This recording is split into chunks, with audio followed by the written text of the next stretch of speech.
Hello, I'm Sherry Cohen from the InterFaith Leadership Council of Metropolitan Detroit. We're here today with Raman Singh, our president, who's going to talk to us a little bit about interfaith values and community values.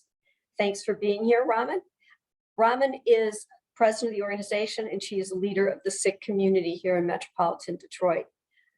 So we're going to start off by asking a question, a broad question. Do you think that some or all religions share common values? And if so, what are they?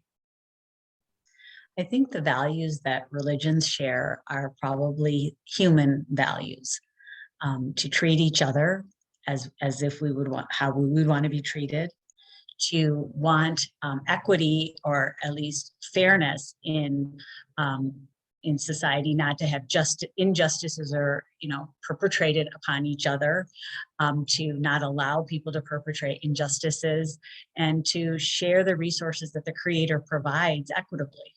So I think these are probably some very, basic values that turned into religious values because human beings sometimes forget what their core human behavior ought to be.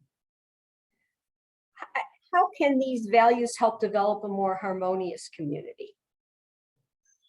Well, so if we actually adhere to our highest and best values, that our religions probably call us to do, and not succumb to the human vices that we also all carry with us, harmony would follow. If we were treating each other the way, the way we would want to be treated, if we were vigilant to make sure injustice wasn't being perpetrated upon anybody, if we,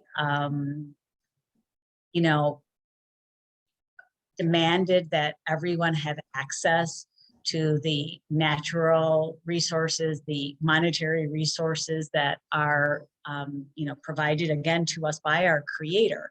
And I think we forget that we didn't make all of this, and that we shouldn't be trying to go after more than what we need or really can use. So I think if we were to do these things, harmony would follow, because disharmony occurs when people feel as if things are not fair to them, and or they're struggling, or there's a lot of unfairness or they're suffering.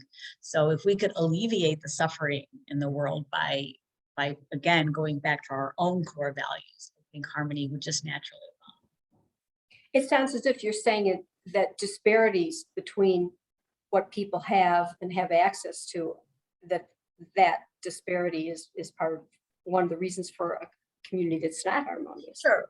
Yeah, I think so. I think that disparities, have been around since time immemorial, right? People have been trying to have more than others, right?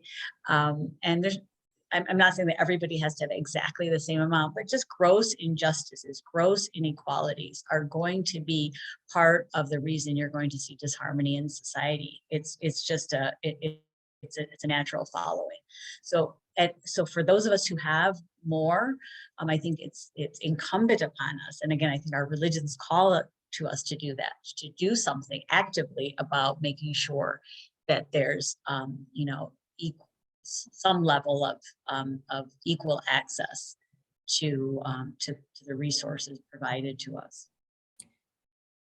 What is the beloved community? That's a phrase that the Interfaith Leadership Council refers to from time to time. So the beloved community to me comes from the Reverend Martin Luther King Jr. And I believe it's a sort of an putting in place or an actual manifestation of what we've been talking about, harmony, people expressing their highest and best religious values, or their highest and best human values, which hopefully come together as being one and the same for many people. And that we end up treating each other, and as Martin Luther King Jr. said, that we're judged by the content of our character, and maybe not even judged. Maybe we just express the best content of our characters and create that beloved community just simply by our interactions with each other. Thank you so much. I think this was very thought-provoking, Raman. We appreciate your time. Thank you. Thank you, Sherry.